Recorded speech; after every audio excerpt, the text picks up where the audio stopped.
Hi. I peeked into a Facebook writing group the other day. I do that periodically because I like to see what kinds of questions people are asking. Gives me ideas for what to talk with, talk to you about.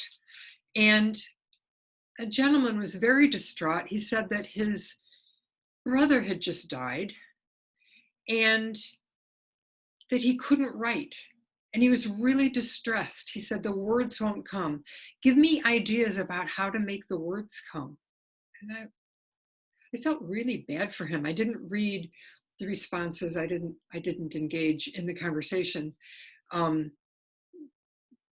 I saw a few were kind of just do it, just sit down and write. You know, that same just do it stuff, which to me often feels violent.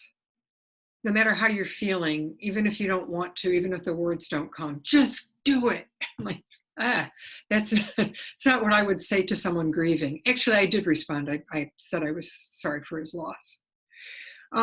So I just want to, I've been on this a lot lately about grief and trauma and just being where we're being and feeling what we're feeling. And when you're grieving, why would it be a surprise that you don't want to write? That's not a big surprise. Some people might find relief and comfort in writing, especially journaling, or maybe writing a letter to the person you just lost. But that might take a little bit of distance to be able to do that. I've lost people close to me and I write all the time, but I didn't feel like necessarily writing. I felt like taking a long walk and just sitting and being quiet and crying and talking to a friend. And, you know, so I just want to say this again. Feel your feelings. Be where you are. And if writing in a time of trauma or grief, if writing makes you feel better, if it helps you to pass through the grief, then write. And if it doesn't help you pass through the grief, if it's kind of a diversion, which is kind of what it sounded like this man was looking for, find his words because he was in pain. He didn't want to be in pain. If it doesn't make you feel better and it doesn't help you to pass through, to experience and to work through the grief, then don't write for a while. And there's so much shame. There's so much shame for some people associated with not doing the writing. There should not be any shame.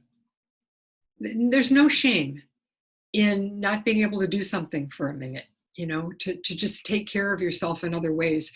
Writing is supposed to be empowering.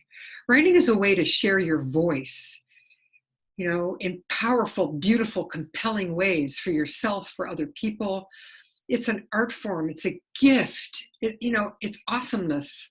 And if it's not something you can do right now, if you just want to be quiet, that's okay.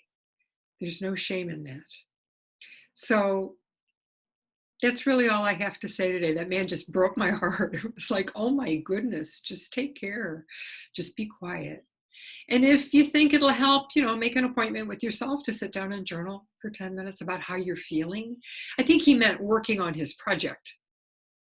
You don't have to work on your project when you're grieving, but you might want to journal or again, write a letter to the person that you've lost. There's other ways to use your writing, or just allow yourself to be quiet, to sit quietly, to just sit quietly. Okay, that's all. That's all I have to say today. I'm Pam Sorellis of Winged Horse Writing Studio. And if you have anything to say about this, the process of grief, and maybe the role that writing or other art forms play in working through that grief, I would love to hear it. You can drop it in the comments below, or you can reach me through my website, wingedhorsewritingstudio.com. I always like to hear from you. Take care.